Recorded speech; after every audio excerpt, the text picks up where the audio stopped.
Alors bonjour tout le monde, je vais faire cette vidéo pour vous démontrer qu'il est vital d'investir dans votre site web. Quand vous êtes, alors cette vidéo est destinée aux entrepreneurs qui ont des sites web.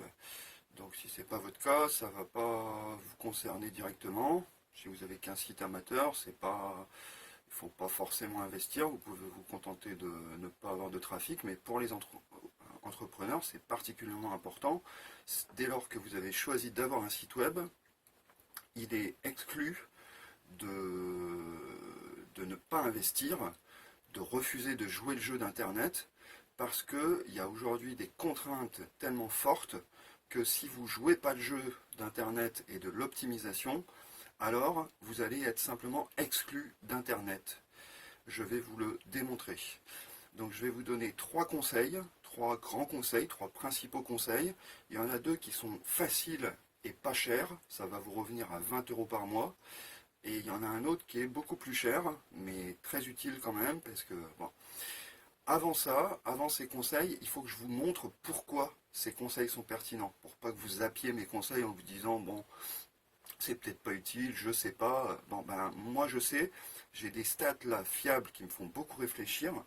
Ça fait longtemps, ça fait 24 ans que je suis sur le web et je n'étais pas conscient, donc vraiment je suis un utilisateur intensif et j'ai créé beaucoup de sites web, je n'étais pas conscient de l'intensité du problème. Et depuis que je fais du SEO, je me suis beaucoup renseigné, donc j'ai absorbé beaucoup de savoir, beaucoup de sources et des sources fiables, et j'ai maintenant des stats, c'est juste flippant. Donc j'en arrive à la conclusion que vous ne pouvez pas réussir sur Internet si vous n'investissez pas sur votre site web. Voilà, c'est vital pour vous, parce que si votre site web est la porte d'entrée vers votre activité professionnelle et donc conditionne vos revenus, refuser d'investir, c'est vous couper l'herbe sous le pied, vous coupez les jambes vous-même, vous sciez la branche sur laquelle vous êtes assis. Ce n'est pas la peine d'avoir un site web si vous n'investissez pas dessus. Donc, je vous expose le problème rapidement. Une stat dit que 93% des accès à un site internet, comment on trouve un site internet, par 93%, dans 93% des cas, on le trouve par une recherche sur un moteur de recherche. Or, en France, Google contrôle 92% de la recherche. Donc, ça revient à dire que la porte d'entrée principale vers votre site web professionnel, c'est Google. Or, 80% des gens ne dépassent jamais la première page, donc si votre site n'est pas, si les pages de votre site ne sont pas classées en première page, alors les gens ne vous trouvent jamais. Donc vous n'existez pas, vous aurez beau être avocat, électricien, diététicienne ou tout ce que vous voulez, commerçant, vendeur d'objets de décoration, architecte, tout ce que vous voulez. Les gens ne sauront pas que vous existez. Voilà, si certaines de vos pages ne rankent pas en première page de Google, donc dans les 10 premiers résultats, et il faut savoir aussi que 75% des clics se font sur une recherche donnée, se font sur les 3 premiers résultats. Les 3 premiers résultats, donc il ne suffit même pas d'être dans les 10 premiers. Si vous êtes le 10e, vous aurez 1 ou 2% de tout le trafic que fait cette page de recherche. Par exemple, je cherche électricien, et ben le 10e, il a 2% de tous les clics qui se font sur la recherche électricien. Est-ce que le premier, il a 33%, il a un tiers en général, en moyenne. Donc c'est quand même assez fou.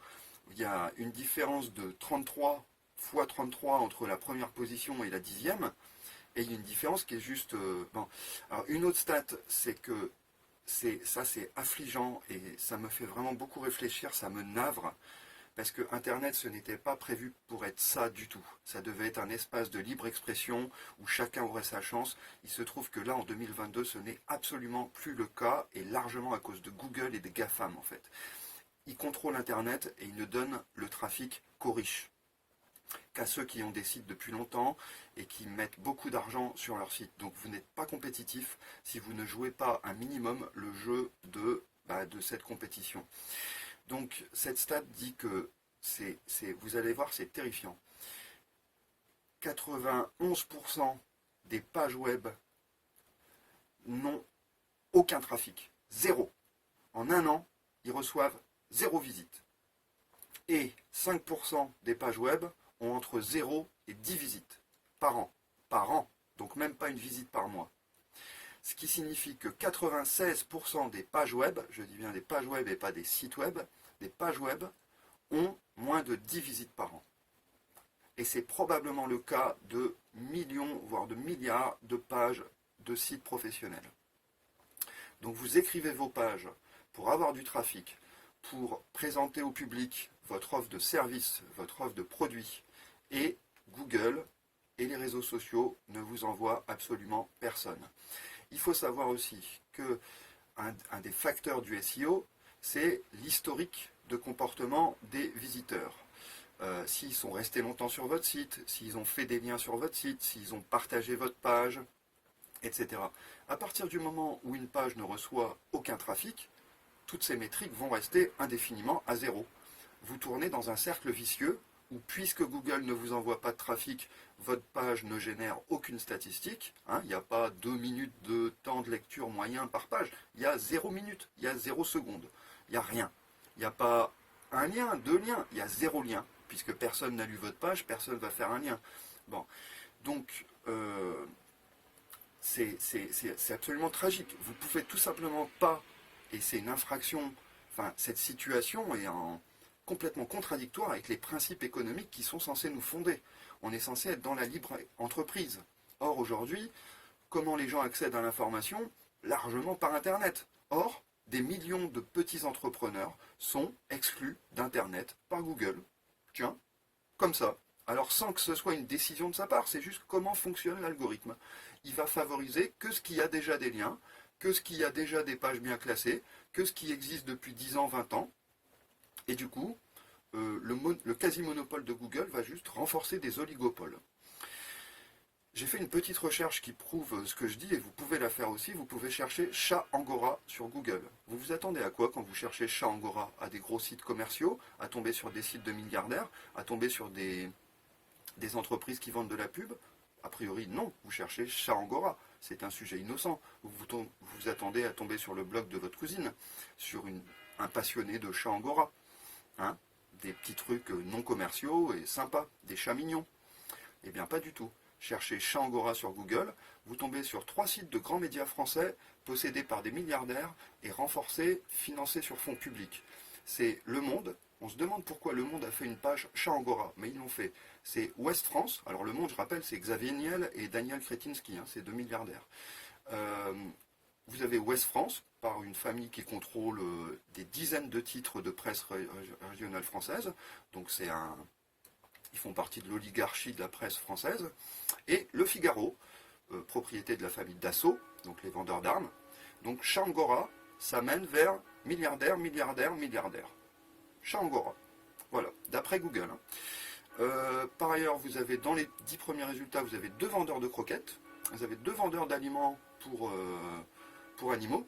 Donc en fait, leur site web, leur page chat Angora, est un sous-produit d'un site web qui est un sous-produit de l'industrie de l'aliment pour animaux, qui est un sous-produit de l'industrie agroalimentaire. Donc Google trouve pertinent de renvoyer vers le sous-produit d'un sous-produit d'un sous-produit écrit par des gens qui n'ont rien à faire des chats Angora, en réalité. Ce ne sont pas des passionnés de chats Angora comme on pouvait s'y attendre. Ce sont des capitalistes, des commerçants. Et vous avez plusieurs autres résultats qui sont des grands médias qui vivent de la pub, des sites internationaux. Leur page sur le chat Angora est disponible en anglais, en allemand, en espagnol, en italien, en turc, en hongrois. Bon. Donc c'est pas le blog de votre cousine du tout. Donc on n'est plus au temps d'internet où c'était un forum réellement, où tu pouvais poster sur tes centres d'intérêt et puis obtenir des liens et puis être visité en écrivant n'importe quoi. Non, là, chat Angora, ça montre bien que, bon, alors maintenant si vous cherchez diététicienne, si vous cherchez avocat, si vous cherchez des choses qui ont de la valeur, une valeur économique derrière, alors là, d'autant plus.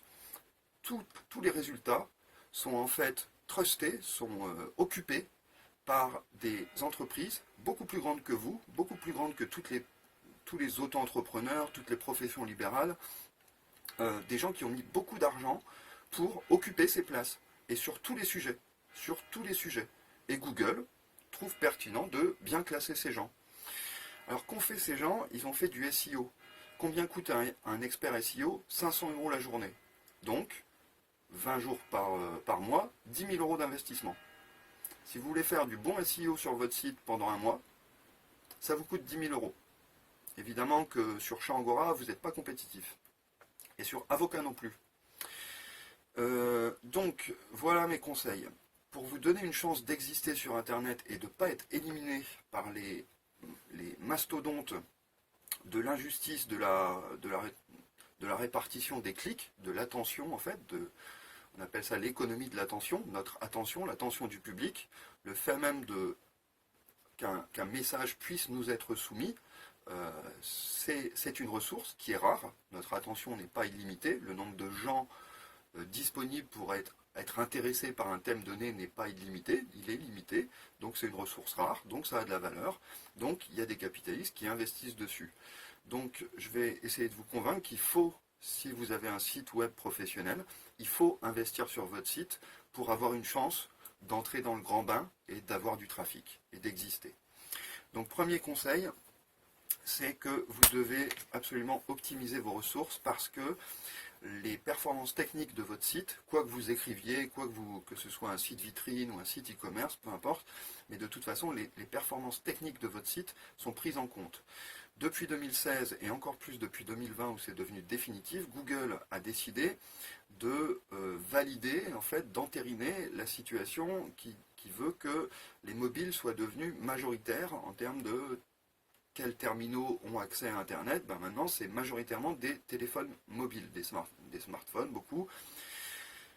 Ce qui veut dire que ces terminaux-là, ces appareils-là, ont des connexions beaucoup plus faibles que les ordinateurs.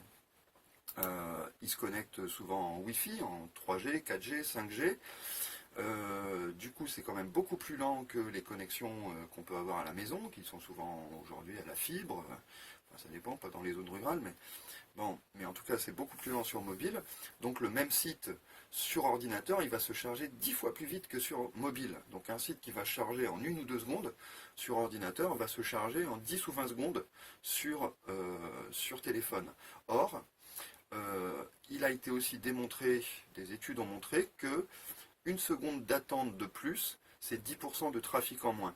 Donc quand un site se charge en 10 secondes sur mobile, vous perdez 100% du trafic potentiel. Il y a des gens qui étaient prêts à regarder votre page, mais comme il y a trop d'attente, ils s'en vont. Chaque seconde qui passe, il y en a 10% qui s'en vont. Au bout de 10 secondes, vous n'avez plus personne.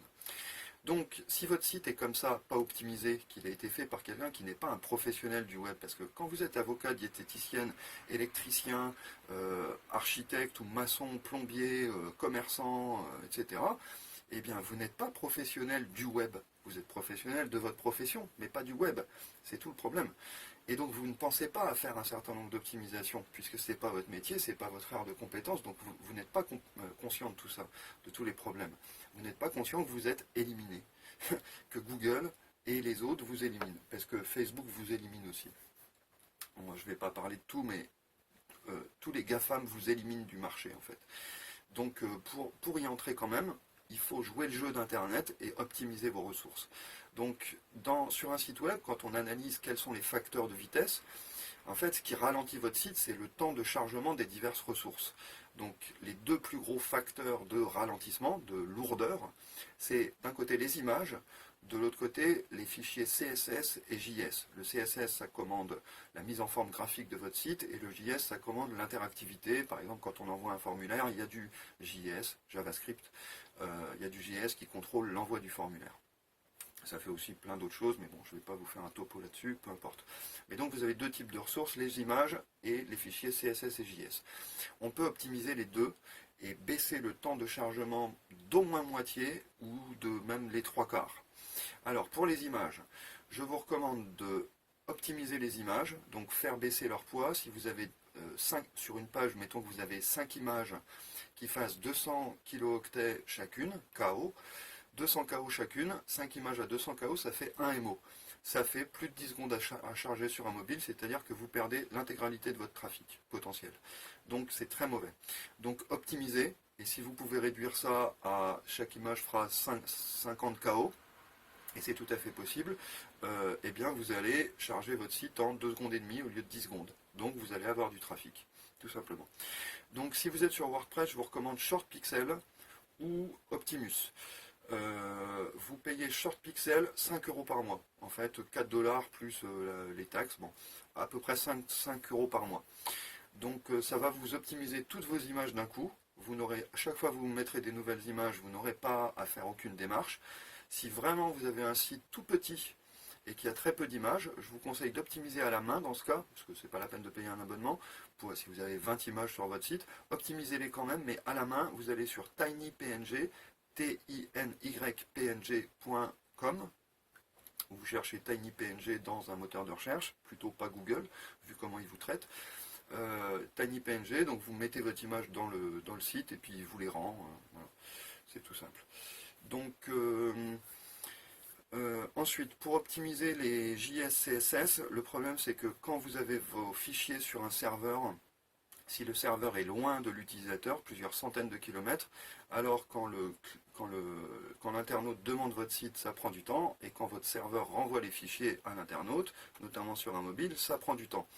Donc on utilise des CDN, Content Delivery Network, système de livraison des contenus, réseau de livraison des contenus. Et c'est une série d'ordinateurs qui sont situés un peu partout sur le territoire, il y en a sur toute la Terre, et donc ils font des copies de votre site, et donc au lieu que vous ayez un seul serveur à Paris, par exemple, ou autour de Paris, qui serve votre site à toute la Terre, eh bien vous aurez des serveurs partout dans le monde et partout en France qui serviront beaucoup plus vite puisqu'ils sont toujours beaucoup plus proches de l'utilisateur. Donc si vous avez votre serveur principal à Paris et que vous avez un utilisateur à Biarritz, un autre à Nice, un autre à Brest et un autre à Strasbourg, eh bien il y aura toujours un serveur près de chez eux où il y aura une copie de votre site. Donc ils n'auront pas à aller discuter avec le serveur de Paris. Donc ça ira beaucoup plus vite. Donc vous gagnerez 2 précieuses secondes, votre site sera mieux noté, votre meilleure note fera monter les classements et votre meilleur temps de chargement fera aussi rester les gens plus longtemps sur votre site au lieu de partir parce qu'ils en ont marre d'attendre. Voilà, alors ça c'est mes 2 premiers conseils. Le CDN ça vous coûte entre 5 euros et 20 euros par mois. Donc en gros pour 20 euros par mois, avec l'optimiseur d'image, vous pouvez avoir un site qui est beaucoup plus performant. Mais genre, vous réduisez votre vitesse par 3/4. Vous aurez une note bien meilleure. Donc vous allez monter, vous allez gagner des places dans les classements si vous écoutez mes conseils. Donc là, c'est vraiment un petit investissement, ça coûte presque rien et vous pouvez gagner quelque chose substantiellement. Parce que chaque fois que vous avez de l'accès à votre site, vous gagnez une possibilité de faire du revenu, tout simplement. Donc il y a un vrai enjeu économique pour vous. Donc les 20 euros, vous allez les récupérer à l'usage. Bon. Donc ça, c'est les petits investissements. Maintenant, il y a un autre investissement, comme je vous disais, excusez-moi, ça a coupé, petit problème de stockage de mémoire, en fait, du téléphone. Je reprends, donc je disais, l'investissement SEO, lui, il est beaucoup plus cher. Vous avez 2 types de SEO, en fait. Vous avez les consultants SEO, les experts SEO, qui vont faire par exemple un audit de votre site.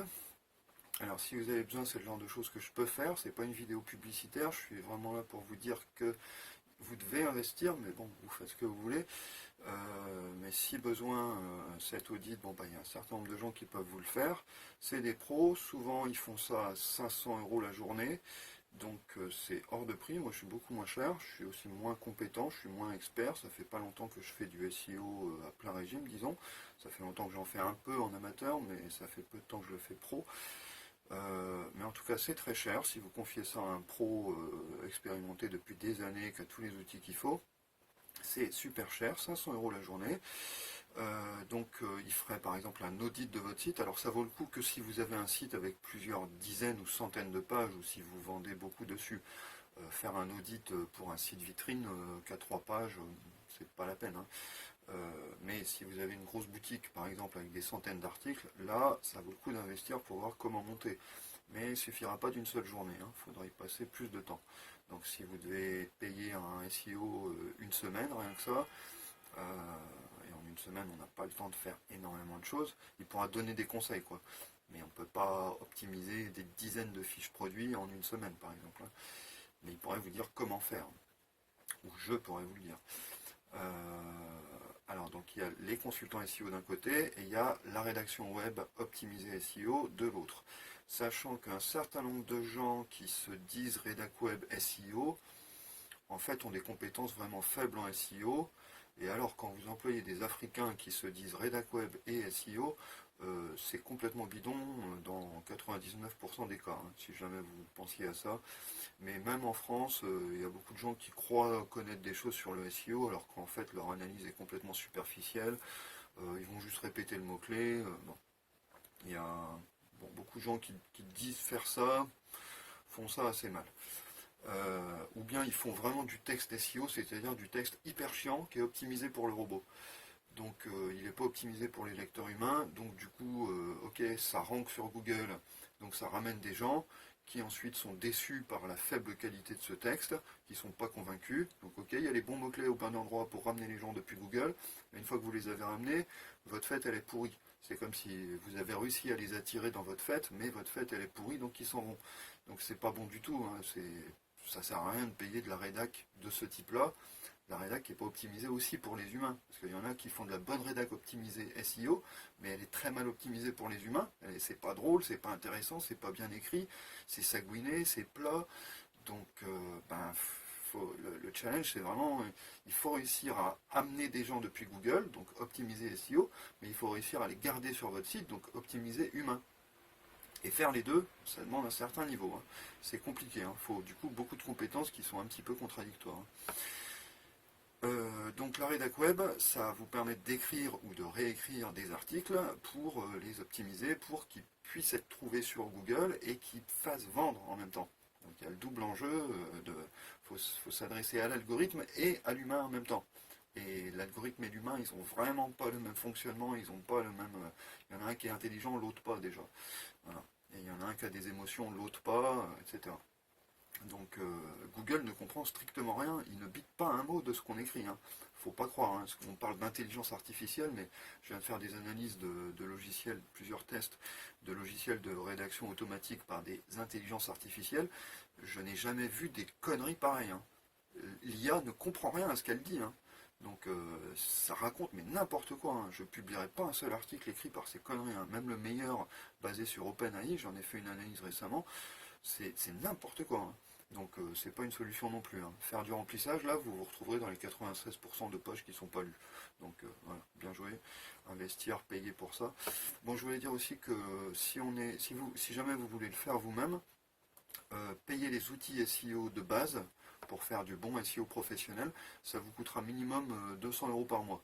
Par exemple, un abonnement à 100 € à Surfer SEO et un abonnement à 100 € à Ahrefs. On aura au moins besoin des deux. Alors que vous utilisiez YourTextGuru ou One.fr ou machin, de toute façon, il faudra payer. Donc voilà, si jamais vous voulez le faire vous-même, sachant que c'est compliqué ces trucs-là, il faut longtemps attendre, on entend des trucs complètement contradictoires, hein. Google, vous cherchez des trucs de SEO sur Google, il vous donne plein de résultats, et les gens disent tout et son contraire. Il y a des choses qui étaient vraies il y a 5 ans, il y a des choses qui étaient vraies il y a 2 ans, qui sont plus vraies. Donc il vous fout tout en masse. Et qu'est-ce qui est vrai? Si vous n'êtes pas professionnel et que vous n'avez pas l'habitude de tester, d'avoir des retours, vous allez juste vous y perdre, hein. Vous allez croire que oui, ça compte, ah non, ça compte pas, tel truc c'est important, ah non, c'est pas important, là c'est prenable, ah non, c'est pas prenable. C'est vraiment c'est compliqué le SEO, hein. Plaire à Google, c'est vraiment compliqué. Donc voilà. Et la rédac web, ça se vend entre 100 et 200 € l'article de 1000 mots. 100 et 200 €. Alors ça peut faire cher, mais je vous demande de réfléchir à ce que ça vous apporte. Si ça marche, de la rédaction web qui est bien faite, qui vous apporte donc du trafic qualifié, c'est-à-dire des gens qui ont vraiment cherché les mots-clés sur lesquels vous cherchez à ranker, à arriver dans les premières positions. S'ils ont cherché ça, alors c'est ce qu'on appelle du trafic qualifié. Et le trafic qualifié, c'est vos clients potentiels en fait. Vous voyez, si vous êtes diététicienne à Dijon et vous écrivez un article optimisé sur diététicienne Dijon, vous tombez sur des gens qui ont cherché diététicienne à Dijon, qui vous cherchaient en fait. Donc du coup, c'est très... Donc il y a deux moyens quand vous êtes diététicienne à Dijon, je vais garder cet exemple, il y a deux moyens d'obtenir des clients. Soit vous payez de la pub, pour être présente sur Google, soit vous payez de la rédac web pour être présente sur Google dans les résultats soi-disant naturels, mais qui sont en fait aujourd'hui totalement artificiels, vu que 95% de ce qui arrive dans la première page, ça a été écrit par des pros. Ce qu'écrivent les amateurs, aujourd'hui en 2022, ce n'est plus capable de ranker du tout.